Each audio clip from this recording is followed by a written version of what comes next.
Welcome to Stories of Hope. I'm Christine Hotchkiss. Each week, I bring you stories that will educate you, inspire you, and my one big word of all is to give hope. I want to thank my sponsor studio, the Motivated Mind Group, your global creative agency located right here in downtown Chandler.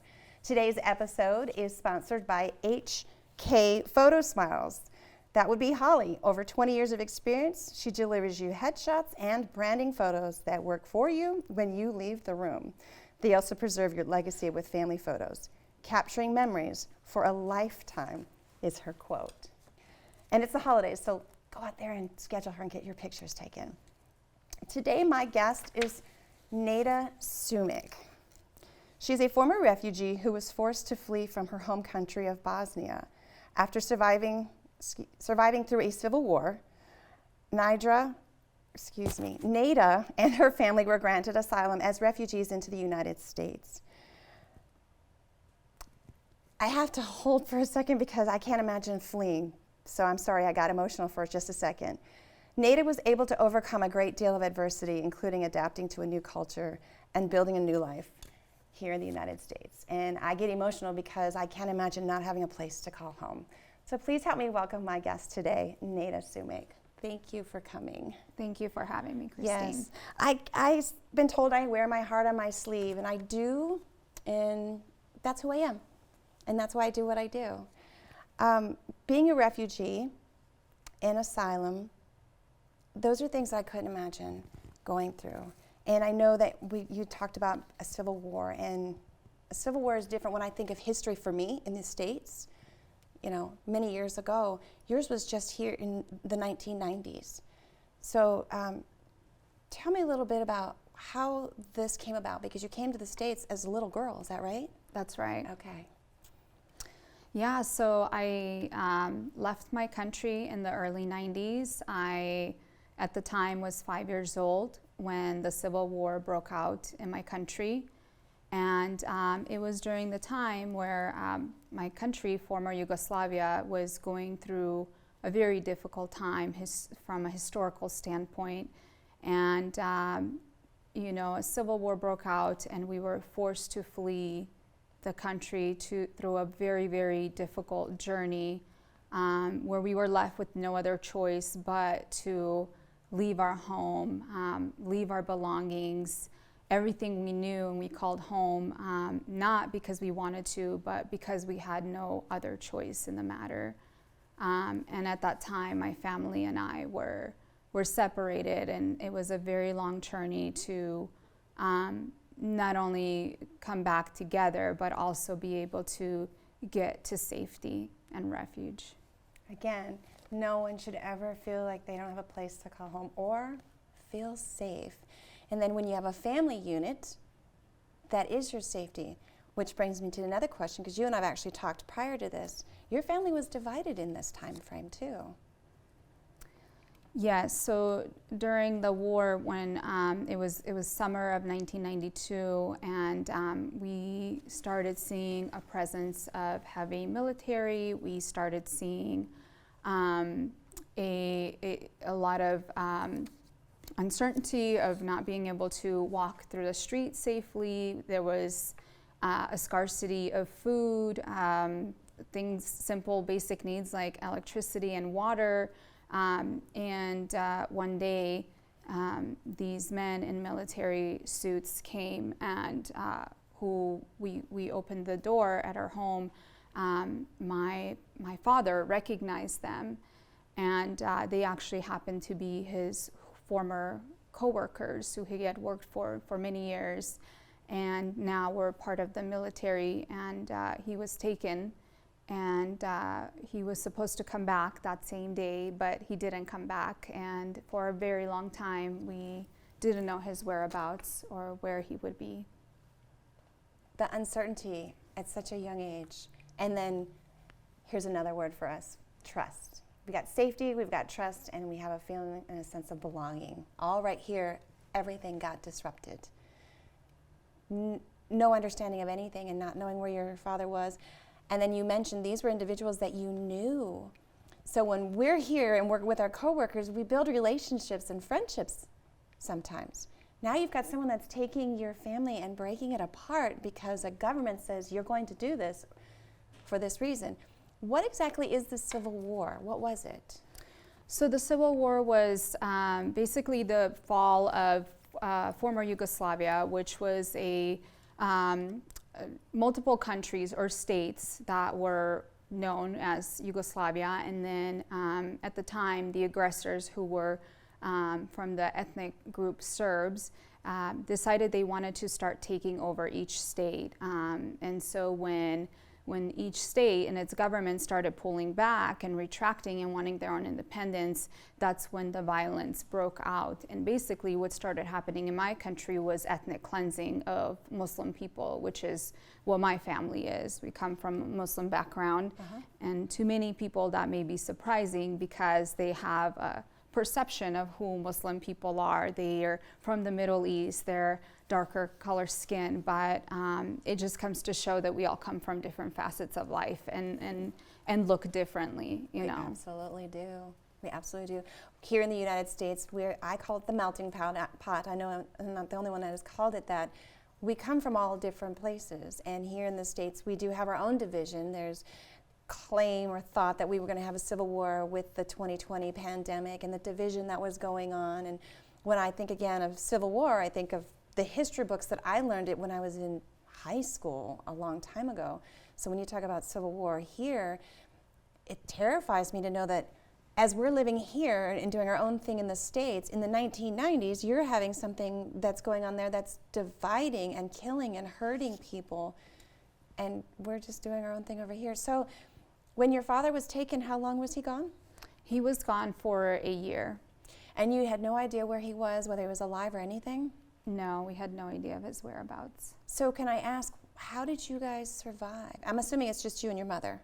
Yes, so at the time I was an only child, and my mother and I, you know, looking back now that I'm a mother, I can really appreciate the heroism she had and the courage to really get me and her out of this terrible, scary situation. And so we went through a very long, treacherous journey to get out of the country and to the bordering country, because it just came to a point where it was no longer safe to stay there, you know, where it was a life or death situation, and if we did not get out, we would have been killed. When you're talking about the bordering country, I know we have to have passports for us to travel to other countries out of the United States and vice versa. Was that something that was implemented then too, or was there kind of like we have our thing here with Mexico border where people will go across the border however they can to get away from the conditions that they're in? Yeah, at the time, I don't know what the politics were with being able to cross, you know, a bordering country. I know, had documentation at the time, and people traveled freely all the time into bordering countries just because we were all neighbors, we were all friends.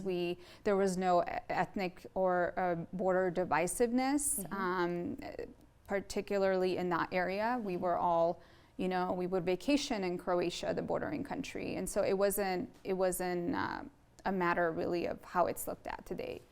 So when you talked about in the very beginning that you came, when you left with nothing.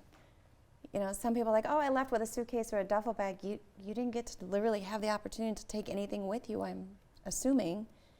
So how did you go from one border country to another and figure out how to, Mom helped to figure out how to get where she was needing for you guys to be safe? Was there other people that you knew there? Was it camps or organizations that you were a part of? Yeah, so when we, the area where we're from, it's a small village where everybody knows each other. And so when the war first broke out, we had to go into hiding. We had to literally live in our basement for weeks on end because there was grenades flying over our home. And so it got to a point where the aggressors were taking out our neighbors and killing them. And, you know, like, it's just where you don't have food, you don't have basic needs, so you know that it's time to leave. So we started that dangerous journey, and the first step was to get to the largest city near our village, which is about 30 minutes, 20 to 30 minutes from us. And so we got to that city, and there was a big bus station that was buses that were coming in and out taking people. And we've seen some of these images as recently in Ukraine, where people were, trying to leave. And so this is what happens when people have to flee. They're trying to get into any type of transportation that's still safely accessible. And so at that point, we met in my aunt's house in the city with the rest of our family, and the plan was to get on these buses to leave. And unfortunately, even through that experience, we saw things that as children you should never see. People being murdered, people being killed, and that's just very explicit and violent, and that leaves an imprint on you as a child, right? And so the day when we were supposed to leave on the buses, I remember it was a crowd of thousands and thousands of people sitting, standing, desperate to leave. And I somehow in that moment got separated from my mother. Oh no. And I just remember the feeling of being terrified and scared and not knowing what's going to happen next. And even though that was only a split of a moment, maybe a few minutes, it felt like a lifetime. Right. And that moment left a significant imprint of who, from that moment on, I had to be for a very long time in my life, because it was a sense of abandonment, not abandonment by my mother of any kind of ill will or anything like that, but because of the circumstances, and it just wires you in a way, right? It leaves a long-lasting impact. Wow. So you were reunited, obviously. Now you got here to the States. How did that come about? Yeah, so after, we got on the buses, it was a very, very long and dangerous journey to get to the bordering country of Croatia. We had to sleep on places that, we were not safe. It was very cold. It was winter time now at this point, and our winters are very, very heavy snow winters. I remember we slept on cots that dead people were carried on, we did not have any choice. And eventually, once we got to Croatia, we were able to find a shelter. And that's when we started hearing about just rumors about people who were being held in camps, men that were being held in camps, and that could be potentially somewhere where my father was at. You never lost hope or thought that he was deceased. You always thought he was alive and you'd be reunited. Oh, I love that. Yes, we never lost hope. And so we started looking for him. My mother started asking around, talking to anybody who she could talk to. And that's when we got word from the International Red Cross that we were able to finally have communication through a letter with him, that he established communication that he was alive. And that was the most important thing at the time, is that we knew that he was alive. I bet he was thrilled to know that you guys didn't give up on him and that someone was able to reunite you. Before I say how you got here, how was he released? If he was being held, what was the process in that?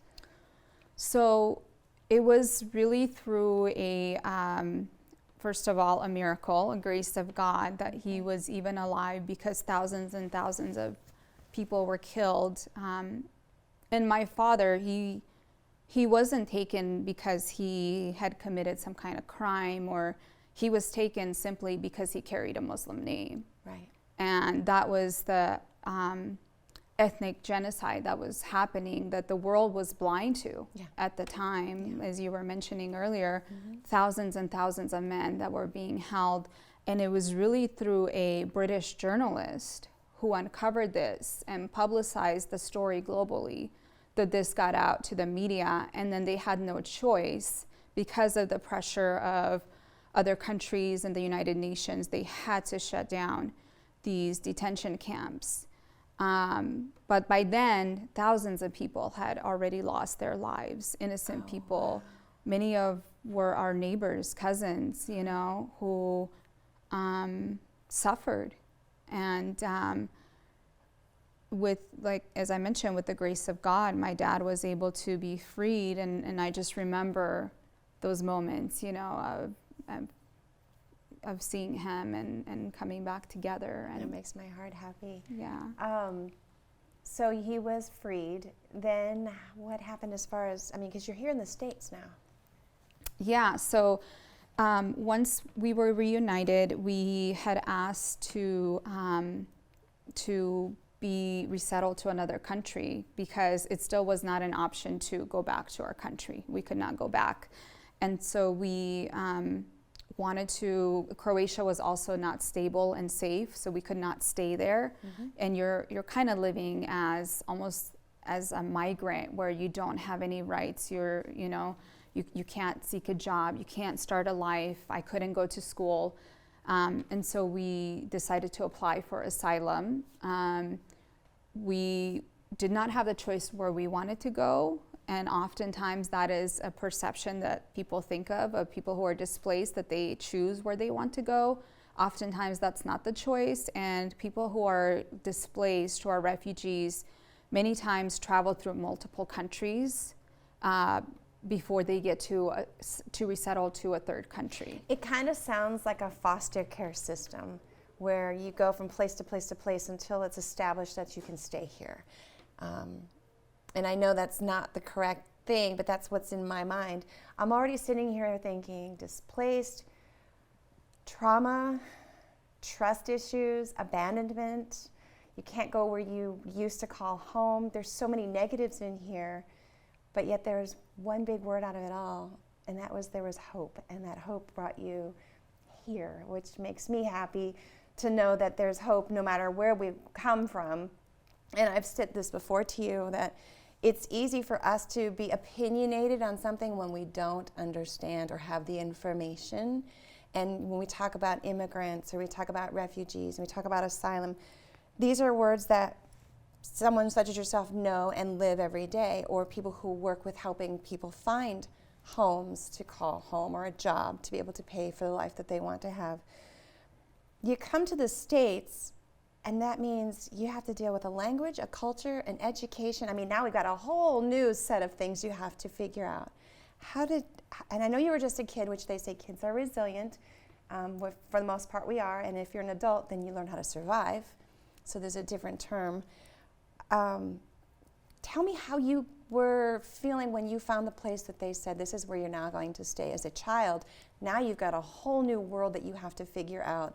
And all these negatives I talked about that are not going to make you feel like you can't feel like you're at home and have friendships and have a family. Yeah, so I think that process was very overwhelming. Yeah. As a child, I can only imagine what my parents felt like. Prior to arriving to the United States, we were actually sent to Spain. And this is where we lived in a refugee camp for some time. Before being resettled to the United States. And so when we arrived to the United States, this is now, obviously we knew our native language, but this is now a third language we're learning in a very short time frame, which for me as a child is not so significant, but for someone like my parents, you know, who are now in their 30s and now they're having to acclimate to a new society, a new culture, it's very overwhelming. It's very scary having to start from nothing, not having anything on your back, and you are just now expected to take on this new life. And the way that the system is set up here, the U.S. Refugee Resettlement Program, which was established in 1980, it's really set up where you have the refugee resettlement agencies, but they only provide temporary assistance, 3 to 6 months of immediate assistance to get you to pay, get you a housing, get you a job, but you must take on the first job that you are offered, whether that's a dishwash cleaner, whether that's a janitor, and it doesn't matter what you are at or were as a profession in your home country. You must take that job on, and you must pay back. For example, like your flight tickets, you have 6 months to start paying that back, and then interest accrues. So people have this tendency to think that people come here for free or use the system, but that's not the case. That is very far from the truth. You just educated me right now because I didn't know that, and you do hear people say that again. If you don't bring that information, someone's going to make their assumption. So I'm glad you said that. And that can be a struggle too, that you have to all of a sudden not know what the dollar value is, coming here just to escape to have a new life. Then you're put all these, different scenarios, and then now you're told you got to pay everything back that we helped you. Like, how do I get back on my feet? How do I even get on my feet? Forget getting back on my feet, because now everything underneath you is in a totally different territory. Wow. I am just blown away. I'm glad I have you here to educate me and anyone else that's going to see this for sure. So you had to learn the language as well. That's right. And for me, I oftentimes as a child, I didn't feel like I fit in with my classmates because nobody could relate. I could not relate to anybody through my experience, through my journey, what I had gone through. I couldn't even share it with my classmates because it was so far-fetched from them, what I saw, what I witnessed, that they just could not relate to that. Right. Wow. So many different things you had to do, and you've done well because now you actually are part of the system here as a refugee and helping other people through the system. I love that. Yeah. Before I ask my final question, it's all processing in my mind right now. I'm like a little kid always asking questions and like trying to process and going, wow factor. Before I ask my final question, with so much that you have given me, is there anything I didn't ask or that you want to share that we should know? Because you've just gave a lot of information. Yeah, well, I'm really excited to share that I'm actually publishing my first co-author book. Oh, congratulations. Thank you, called Love Divine. That's going to be out in January of next year. And I'm just really excited to share a little bit of insight into what my journey was like and how I've been able to overcome it. And what's even more interesting is, remind me again how old you were when this all started. I was 5 years old at the time. So there's a lot to go back in at that age where you are now and either bring back up some of the trauma you probably didn't want to do. But in order for you to write a book for people to understand your journey, you had to go back there. And so I commend you for that, because that's not an easy task to do. Those are wounds that you've healed or you've let them be where they're at in the past. So I look forward to hearing about the book and where it's going to be found, and get an autograph from you for that as well. My final question. Well, actually, tell me a little bit about the work that you're in, because I know you're very passionate in the field of work that you are, because it's related to where you just came from. Yeah, so I tend to think that refugees are resilient people. After everything that they overcome through their journeys, they're very resilient people. And so I get the absolute pleasure of working with former refugees who many of them now are in leadership positions, some actually political leaders, others in just doing amazing work. I get to work with them, and I help oversee a national campaign called We're All America, where we help organize and educate people about refugee issues, and also work towards advocacy and policy that ensures that we are being welcoming and inclusive of all of our communities, and not just ones over others. Wow, that's fascinating. I just thought of one question, and I don't know if this is a question I should ask, but you can always say no. I tell people, just because you're asked a question doesn't mean you have to answer it. But to give a better understanding and idea of what a camp is, you said that you had stayed in a camp. Give me an idea what that is. Because when you think of camp for kids, you're like, oh, we're going to have fun, but that's not what this is about. Like the space, you share the space, what is it all? Yeah, so think of a space that maybe a 10 by 12 space that's shared with two families, where you endure warm and hot climate and weather.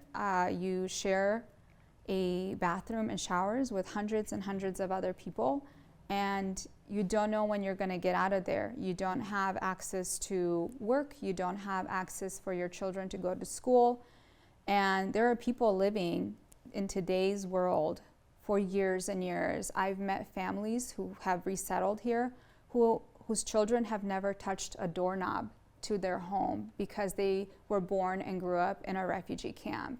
And just the presence of coming to a home that has windows and a door and walls was overwhelming for them because they had never experienced that before. Mm-mm. Again, it goes back on security, safety, trust, and a sense of belonging, and most importantly, a place to call home. Wow, thank you. That was not my final question, by the way. This one is unrelated, but kind of related. I always say if there was one question I could ask a person to come up with the conclusion of the type of person they are, it was this question. And it would be the only question or answer I would have to settle with. And the question is this: what message would you like to leave everyone based on your journey? The message I'd like to leave is that it's so important to have empathy for others and understanding and being connected to the world, because oftentimes we are in our own space, we're our own world, and there's so much happening everywhere across the globe in the present time where people are suffering. And so that's my message, is for all of us to have empathy and connect with others who we may not have connected with before. And Nejra, that's why I do what I do. I could easily stay in my lane. We talked about this jokingly earlier. Stay in your lane, Christine. I'm like, but I bring everybody in my lane because I want to know who they are, so I know how to, I'm not a judgmental person, but how can I deal with them? Because I have my own story too, that if someone understood that I'm not this way because I want to be, I'm made this way because of something has happened, and not everybody can deal with getting over a trauma or still continue to have issues about that trauma. So if I can be more passionate, it will make me less frustrated. Yes. And I don't want to be frustrated. Yes, absolutely. Oh my gosh. Thank you for that. I really appreciate that. And I thank you for your time. Thank you for having me. Absolutely. I want to thank my studio sponsor again, the Motivated Mind Group, your global creative agency located here in downtown Chandler. And today's episode sponsor is HK Photo Smiles, and that would be Holly, where you can get all your photo needs, and when you leave, she captures the memories for a lifetime, whether it's you individually or as a family. If you have a story you want to share, know someone who has a story, or you have an organization in your community that's making a difference, I would love to spotlight them. Please email me to the address of stories@christinehotchkiss.com. Until next time, everyone, I wish you well, and you take care.